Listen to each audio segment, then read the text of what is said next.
Hello guys, इंस्पिरेडो welcomes you. So guys, मैंने call दिया था मेरे टेलीग्राम ग्रुप पे। एस्कॉर्ट को हमें सेल करना है 11:39 को, और हमारा स्टॉप लॉस था 11:54 का, 11:53.1 का। सो मैंने 14 अगस्त को, मतलब इस लास्ट वीक का जो लास्ट सेशन था, वहाँ पे एक ही कॉल दिया था उस दिन। और उसमें मैंने टारगेट डिसाइड किया था 11:28 एंड 11:20। दो टारगेट मैंने डिसाइड किए थे। तो वो मैंने स्टॉक कैसे लिया था, क्या क्या सोच के मैंने आपको कॉल दिया था, और वो क्यों हिट हुआ, उसका थोड़ा एक्सप्लेनेशन के लिए ये वीडियो बना रहा हूँ। हालांकि बहुत दिन बाद ये वीडियो बना रहा हूँ। एक्चुअली मेरे पास टैब नहीं था। टैब थोड़ा चाहिए था दूसरे फ्रेंड को, इसलिए मैंने दिया था। सो अभी मेरे पास है, तो इसलिए मैंने आपके आपके लिए वीडियो वीडियो शूट कर रहा हूँ। ठीक है, तो हम देखेंगे कि क्या साइकोलॉजी थी मेरी, कि मैंने कैसे डिसाइड किया था टारगेट और स्टॉप लॉस, और मैंने क्यों कॉल दिया था आपको। एक्चुअली वो कॉल्स मैं सीखने के लिए देता हूँ, ताकि साइकोलॉजी समझ में आए कि कैसे मार्केट को ट्रीट करना है, किसी स्टॉक को ट्रीट करना है, ताकि बाकी के स्टॉक में अगर वैसा सिचुएशन आपको दिखाई दे तो आप इजीली एंटर करके प्रॉफिट कमा सकें। और वैसे भी अगर आप वहाँ पे एंटर करते हो मेरे रिकमेंडेड पे टेलीग्राम ग्रुप पे, फिर भी आपको मैंने वहीं पे बोल देता हूँ मैं कि आपका जो रिस्क रिवॉर्ड है वो मैनेज करके आप क्वांटिटी ले ली, या फिर एक या दो क्वांटिटी में ट्रेड करके देखिए कि क्या हो रहा है। क्योंकि जब तक आप वो प्रेशर नहीं हैंडल कर पाएंगे कि जब स्क्रीन निगेटिव बैलेंस दिखाता है, जब लॉस दिखाता है, वो जो प्रेशर होता है वो आफ्टर मार्केट जब स्टडी करते हैं वहाँ पे नहीं होता। तो इसलिए वो हमें लाइव मार्केट में ही समझ में आता है कि हम क्या कर रहे हैं। क्योंकि कभी कभी स्टॉक अलग दिशा में भागता है पर स्टॉप लॉस नहीं हिट करता। थोड़ा देर वो निगेटिव लॉस ही दिखाता है हमें स्क्रीन पे, पर आफ्टर ऑल एक थोड़ा टाइम बाद वो अपने प्रॉफिट के एरिया में ही भागता है। सो तब आपको क्विट नहीं करना है जब आपकी स्क्रीन पे रेड दिखाई दे, मतलब लॉस दिखाई दे रहा है। तो वो जो प्रेशर है वो आपको लाइव मार्केट में ही समझ में आता है। इसलिए थोड़ा क्वांटिटी, मतलब एक या दो क्वांटिटी में आप ट्रेड कर सकते हैं अगर आपको प्रैक्टिस करना है तो। ठीक है, तो आज देखेंगे कि एस्कॉर्ट में क्या किया था। फास्ट फास्ट वीडियो रिकॉर्ड करूँगा, ज़्यादा एक्सप्लेनेशन देने की कोशिश करूँगा बाकी की चीज़ों के ध्यान देने से पहले। ठीक है, तो देखेंगे एस्कॉर्ट का स्टॉक है, ट्रेडिंग व्यू का प्लेटफॉर्म है। Wait for a second. Okay okay, trading view के प्लेटफॉर्म है। ट्रेडिंग व्यू इसलिए है क्योंकि ये अच्छा खासा प्लेटफॉर्म है, यहाँ पे सब कुछ इजीली दिखाई दे रहा है।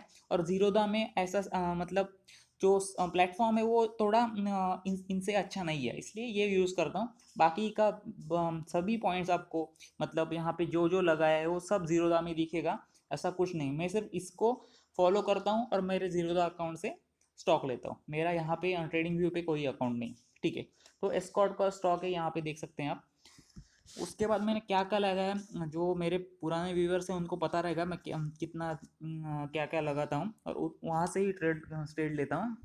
ठीक है, तो मैं आपके लिए जो न्यू व्यूवर्स हैं उनके लिए बताता हूँ। ये वीवैब है, यहाँ पे यहाँ है वॉल्यूम, और यहाँ है ईएमए, मतलब एक्सपोनेंशियल मूविंग एवरेज, और ये है पिवोट पॉइंट्स।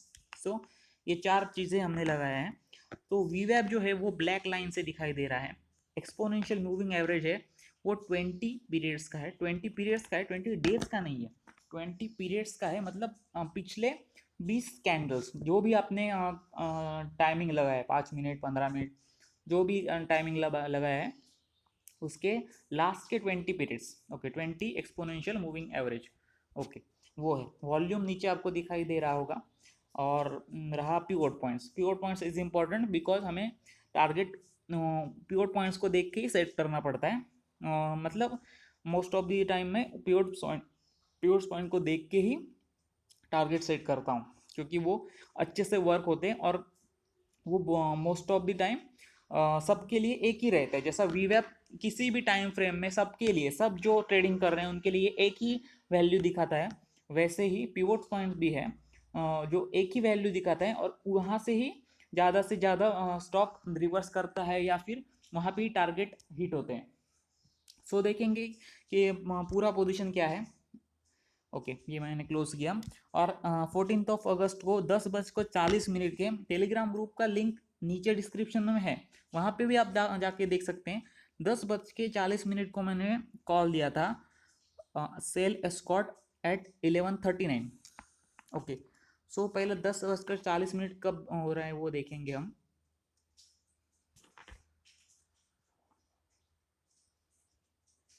ओके 10:30, ओके इस कैंडल पे 10:30 यहाँ पे है, 10:30 to 10:45 ये कैंडल 10:30 से 10:45 का है, मतलब ये जो छोटा ग्रीन कैंडल है इसलिए। पर इसका डिसीजन मैंने कब लिया था, इसके पहले कैंडल से। सो ओवरऑल सेटअप देखिए क्या हो रहा है। वेट, ओके ये पूरा व्यू आ गया। ओके पहले से देखते हैं स्टार्टिंग में क्या कर रहा था स्कॉट। ओके यहाँ से ओपन किया, ये फर्स्ट कैंडल है उसका, ये बड़ा ग्रीन कैंडल, ये फर्स्ट कैंडल है। वेट, ओके ये जो है वो फर्स्ट कैंडल है, 4 अगस्त नीचे दिखाई दे रहा है। 14 अगस्त पहला कैंडल है, जिसका वैल्यू हम देखेंगे पहला क्या कैसा कैंडल बनाया है। ओके सो ये आपको पहले कैंडल का वैल्यू दिखाई दे रहा है, 1172 है, 1128 लो, मतलब पूरा कितना पॉइंट, 42 44 पॉइंट्स, ऑलमोस्ट 44 पॉइंट्स का ये ओवरऑल रेंज था। 44, ओके 44 पॉइंट्स का ओवरऑल रेंज था। स्टॉक कितने का है, 11 रुपीज़ का, ऑलमोस्ट 4% पहले ही कैंडल में अप हो गया।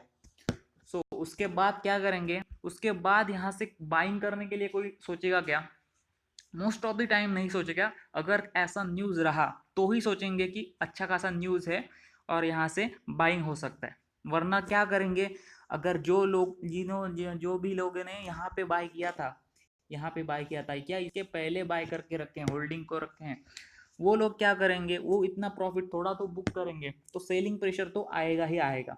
सो यहाँ से हमें सिर्फ जैसा ही मैं मेरा स्ट्रेटेजी क्या है, जैसा ही एक अपना स्टॉक जो भी वॉच लिस्ट में है वो 2 या 3% के ऊपर भागता है, तो उस दिन उस स्टॉक में सेलिंग करने की ज़्यादा से ज़्यादा कोशिश करनी चाहिए, सेलिंग का एंट्री हमें ढूंढना चाहिए।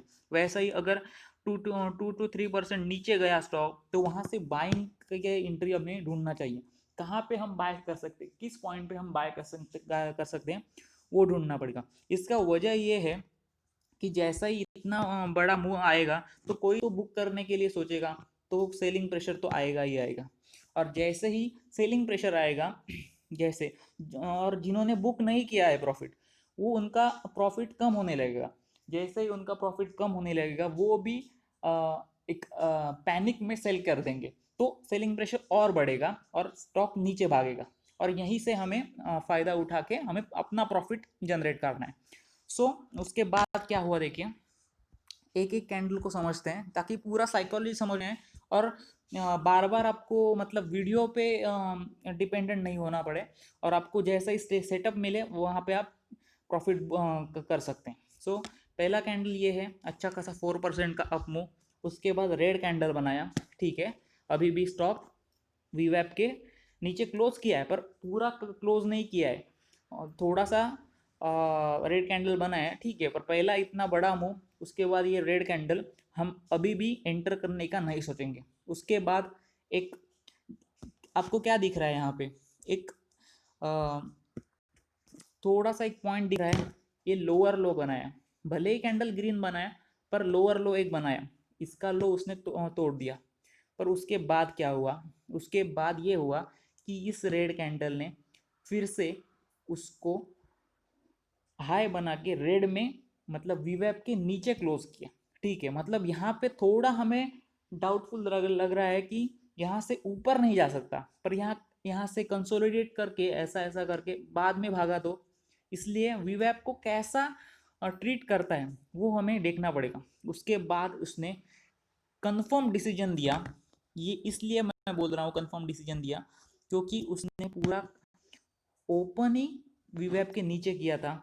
उसके बाद उसको, अगर वो चाहता स्टॉक, अगर बायर्स चाहते, तो वीवैप के ऊपर, वीवैप एक ऐसा लाइन होता है कि यहाँ पे मतलब ओवरऑल स्टॉक का जो वैल्यू है वो एग्जैक्ट रहता है, मतलब जो मिनिमम वैल्यू रहता है या ओवरऑल वॉल्यूम और प्राइस को देख के जो वैल्यू, जिस वैल्यू पे आप अच्छी तरह से बाय कर सकते हैं, ये ऐसा वैल्यू रहता है। पर वहाँ पे कोई बाय नहीं कर रहा है, वहाँ से तो एक सेलिंग प्रेशर जनरेट हुआ और पूरा कैंडल 15 मिनट्स का कैंडल, ऐसा नहीं कि 5 या 3 मिनट्स का कैंडल, 15 मिनट्स का कैंडल जहाँ पे बहुत बड़ा वैल्यू वॉल्यूम रहता है। 15 मिनट्स टेक्निकल एनालिसिस में एक अच्छा खासा 15 मिनट्स का वैल्यू है, और इंट्राडे के लिए ये बहुत बड़ा है 15 मिनट्स का समय। तो उसके लिए 15 मिनट्स में कोई भी बायर्स यहाँ पे एंटर करने के लिए तैयार नहीं है। सो हमें समझना चाहिए कि यहाँ से हम सेल कर सकते हैं, यहाँ से हम सेल कर सकते हैं इसलिए क्योंकि ऑलरेडी स्टॉक 4% अप है। अब क्या होगा, अब जिन्होंने यहाँ से बाय किया था, समझो यहाँ से किसी ने बाय किया था, इसने यहाँ पर भी प्रॉफिट बुक नहीं किया पहले कैंडल में, इसका क्लोज हुआ वहाँ पर भी अपना प्रॉफिट बुक नहीं किया। उसके बाद जैसे ही इसको ये कैंडल दिखेगा, वो क्या करेगा, वो सोचेगा क्या कि यहाँ से ऊपर जाएगा, वो पैनिक में यहाँ पे सेल करेगा ही करेगा, इसके नीचे वो सेल करेगा ही करेगा, 100% है। क्योंकि उसको थोड़ा तो प्रॉफिट चाहिए उस दिन के लिए, या पूरा इसके यहाँ पे जो अगर बाय किया है तो इसके नीचे जाके वो क्या लॉस बुक करेगा। तो थोड़ा सा प्रॉफिट, भले ही 10,000 हो रहा है, वहाँ पे 2,000 हो रहा है अभी, यहाँ पे अगर उसका प्रॉफिट 10,000 या 1,000 हो रहा है, और ये नीचे आते आते यहाँ पे 100 और 200 रुपया प्रॉफिट दिख रहा है, तो उतना तो वो भाई बुक करेगा ही ना। ठीक है, यही मैंने देखा, और उसके बाद आपको मैंने कॉल दिया था उसी कैंडल को देख के, इस कैंडल को देख के। अब इसका रेंज देखेंगे क्या है, यहाँ पे आपको रेंज दिखेगा, यहाँ पे हाई और लो दिखेगा। सो देखिए आप, ये जो कैंडल है,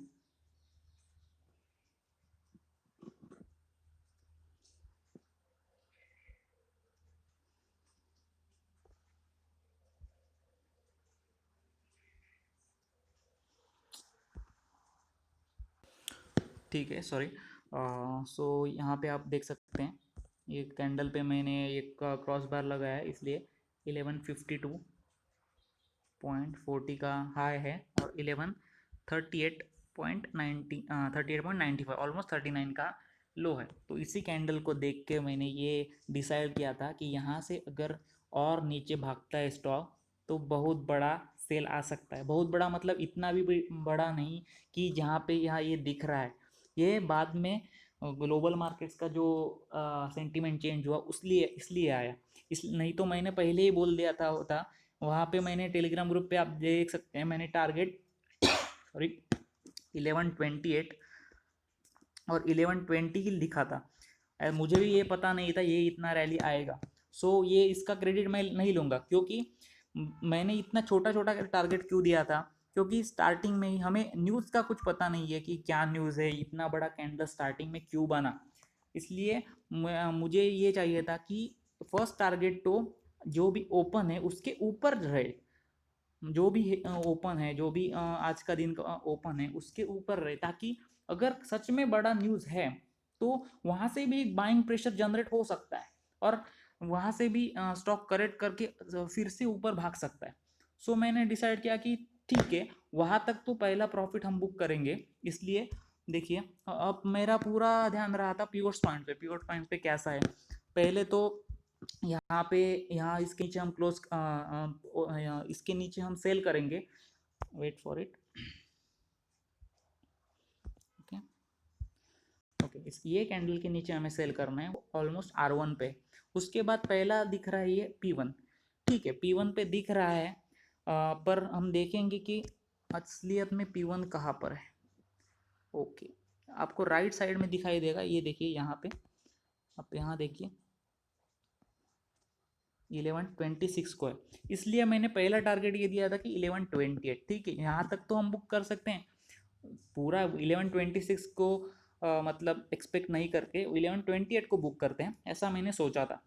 वो मैंने साइकोलॉजिकली सोचा था कि यहाँ पे एक बुक कर सकते हैं, क्योंकि 1130 भी दे सकता था, पर 1130 एक ऐसा पॉइंट है यहाँ पर भी बड़ा क्वांटिटी हो सकता है, और जैसे ये टूटेगा तो 1128 तो आसानी से आएगा। आपने ट्रेडिंग अपना पूरा क्लोजली देखते हो तो आपको पता चलेगा कि ऐसा जो वैल्यू रहता है 1150 1200 ऐसा भी वैल्यू रहता है, वहाँ पे एक बड़ा क्वांटिटी रहता है, और वो जो क्वांटिटी निकल जाता है तो स्टॉक झट से 1148 1198 ऐसी तरफ भागता है, 2 या 3 रुपया आसानी से दे जाता है। इसलिए मैंने 1128 लगाया था। उसके बाद दूसरा टारगेट मैंने 1120 यहाँ पे रखा था। अब ये भी एक साइकोलॉजिकली था, क्योंकि ये पिवट पॉइंट्स और S1 का 0.5% था, 50% of pivots points of S1। अब आप सोचेंगे कि मैं हर रोज ऑन द स्पॉट देता हूँ टारगेट, मतलब जो भी है एक तो पिवोट दूंगा, नहीं तो S1 दूंगा, नहीं तो S2 दूंगा। तो मैंने ऐसा क्यों किया यहाँ कि इस बीच में टारगेट क्यों दिया? तो मेरा कोई भी हिडन नहीं है, मैं आपको बोलता हूँ। क्योंकि पहला ये कैंडल इतना बड़ा है, इसलिए मैंने सोचा कि 1120 तक ही हम दूसरा टारगेट बुक करेंगे।